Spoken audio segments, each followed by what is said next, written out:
কংগ্রেসের তরফ থেকে সাংবাদিক বৈঠক চলছে, কি ঠিক বলা হচ্ছে শোনাবো সরাসরি। অ্যালফাবেটের সঙ্গে অ্যালফাবেট মেলানো, কোনটা কিরকম দেখতে, কতটা ওই জেলাগুলোকে কিরকম দেখতে হয়, তার মানুষ কিরকম, সেটা পর্যন্ত আপনার জ্ঞান আছে কিনা আমরা জানি না। অন্তত বেঙ্গালুরু আর বীরভূম আর ওই জয়পুর আর জলপাইগুড়ি এসব বলে টলে নিজেকে আর নিচে নামাবেন না। বাংলার প্রগতি, বাংলার উন্নতি মুখ্যমন্ত্রী মমতা বন্দ্যোপাধ্যায় আমাদের দলের মাননীয় নেত্রী তিনি করছেন। তাই 11-এ তিনি, 16-এ তিনি, 21-এ তিনি, আবার 26-এও তিনিই হবেন। কি বলতে চাইছেন? বাংলার প্রতি খুব ভালোবাসা, যেন ঝরে পড়ছে বাংলার প্রতি ভালোবাসা। বঙ্গভাষীদের তো অপমান করে চলেছেন। এই যে এতগুলো রাজ্য, ডবল ইঞ্জিন সরকার, বলছেন বাংলাতেও দরকার। যেগুলো আছে ডবল ইঞ্জিন সরকার, তারা কি করছে? বঙ্গভাষীদের অপমান করছে, বঙ্গভাষীদের তাদের বিতাড়িত করবার একটা রাস্তা তৈরি করার চেষ্টা করছে। আপনি তো কিছু বললেন না তাই নিয়ে। বাঙালিদের নাকি, বঙ্গভাষীদের নাকি খুব শ্রদ্ধা করেন। আপনি বাংলায় ভাষণ দিলেন, রে বাবারে বাবারে বাবা, চাপ পড়েছে, তাই ওই প্রথম বাংলায় আপনি শুরু করলেন। বিকশিতকে এখন বিকশিত বলছেন, বোঝা যাচ্ছে চাপটা ভালোই হয়েছে। তা বিকাশটা কোথায় করলেন আমরা জানতে চাই। বিকাশে বাংলায় যারা বঙ্গভাষী এবং অন্যান্য জায়গায় যারা বঙ্গভাষী তাদের রোহিঙ্গা বলে তাড়িয়ে দিচ্ছেন। আপনার ডবল ইঞ্জিন সরকারের একটি প্রদেশের মুখ্যমন্ত্রী, তিনি যারা বাংলায় ফর্ম লিখছে তাদের ফরেনার হিসেবে কাউন্ট করতে ওনার সুবিধা হচ্ছে উনি বলছেন। কই আপনি তো তার বিষয়ে কিছু বললেন না। এত ভালোবাসা বাংলার প্রতি।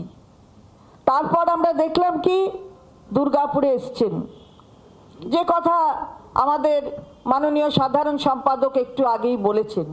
এটা তো করার কথা ছিল, করেছেন। আর করেছেনটা কি? শুধুমাত্র দেখলাম কালো কিছু পিছনের মধ্যে সাদা কিছুতে লেখা, আপনি ওটা উন্মোচন করলেন। এখনো হয়নি। 5,400 কোটি টাকা বলা হলো, হয়নি এখনো। তো আপনি কি করতে এসেছেন এখানে? কিসের বিকাশ করতে এসেছেন? এই যে এখানে বলছেন, আমার আগে সাধারণ সম্পাদক তিনিও বলেছেন যে 22 কোটির চাকরি হতো। বললেন না তো কেন 22 লক্ষ হলো? 22 কোটিটা কেন 22 লক্ষ হলো তার তো একটাও জাস্টিফিকেশন দিলেন না। যখন বিকশিত ভারত, বিকশিত বাংলার কথা বললেন, একটা কথাও বললেন না। আর এই বাংলায় আপনি এসেছেন দুর্গাপুরে, কি উন্মোচন করলেন? 5,400 কোটি। বাংলায় যা হচ্ছে সেটা মমতা বন্দ্যোপাধ্যায় মাননীয় মুখ্যমন্ত্রী, তার নেতৃত্বে এখানে উন্নয়নের রাস্তা তৈরি হচ্ছে, উন্নয়ন প্রশস্ত হচ্ছে। আমরা বলছি না, কেন্দ্রের সরকারের রিপোর্ট বলছে টপ তিনটে স্টেট যেখানে ইনভেস্টমেন্ট লগ্নি করবার যে রাস্তা, সেই রাস্তা তৈরি করছে যে স্টেটগুলো, তার মধ্যে বাংলা আছে। আপনি বলতে ভয় পেলেন কেন এখানে এসে যে বাংলা এটা করছে? কিসের জন্য? ডবল ইঞ্জিন সরকার বড্ড বেশি চাওয়া হয়ে যাচ্ছে না, তাই এইখানে এসে আপনার এই ধরনের কথাগুলো আমরা শুনতে পাচ্ছি। আর এখান থেকে নাকি পলায়ন করে যাচ্ছেন যুবরা, সব যুব শ্রেণীর যত আছে তারা পলায়ন করে যাচ্ছে, এখানে চাকরি নেই। আচ্ছা, এখানে যে 1.5 কোটি পরিযায়ী শ্রমিক রয়েছে, যে কথা আমাদের মাননীয় নেত্রীও বলেছেন, তারা তো অন্য রাজ্য থেকে এসেছেন। তাহলে সেই সব রাজ্যে সব পলায়ন করে বাংলায় চলে এসছে।